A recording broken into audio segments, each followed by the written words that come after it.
Assalamualaikum warahmatullahi wabarakatuh.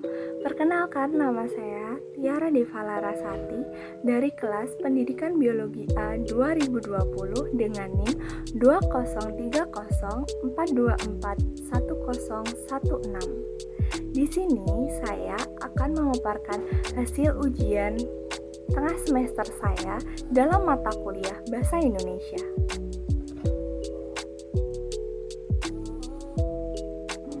Bahasa Indonesia memiliki arti yang sangat penting untuk persatuan dan kesatuan NKRI.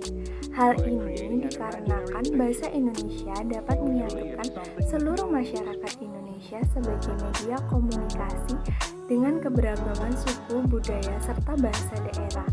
Karena dengan komunikasi, seseorang bisa lebih memahami dan saling mengerti, serta dapat bertukar pendapat.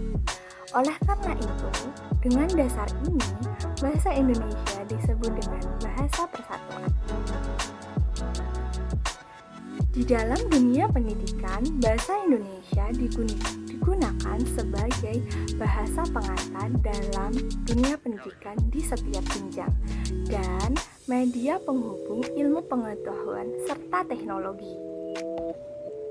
Selain itu, melalui bahasa Indonesia, beragam budaya disebarkan melalui berbagai macam media, sehingga bahasa Indonesia juga mempunyai fungsi sebagai penyebar ilmu pengetahuan dan teknologi.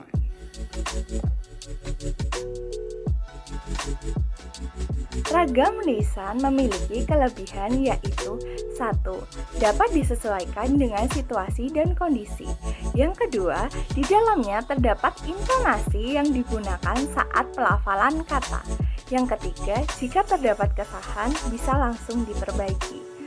Dan kekurangan dari ragam lisan yaitu terbatas ruang dan waktu.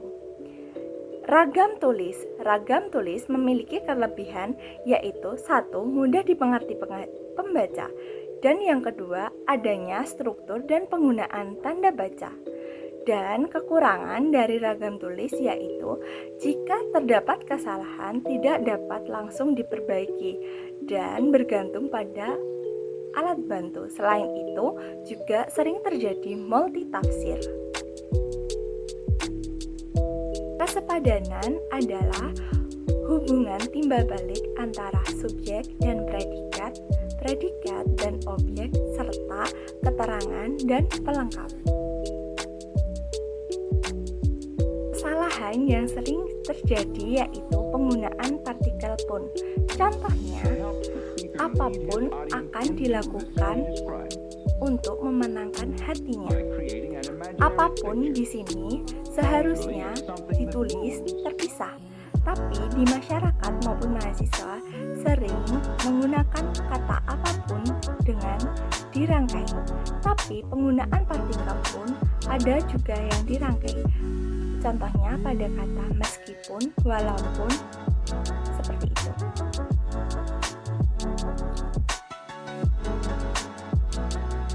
Kohesi adalah keserasian hubungan antara unsur-unsur yang satu dengan unsur yang lain dalam paragraf, sehingga tercipta pengertian yang baik atau sering disebut koheren.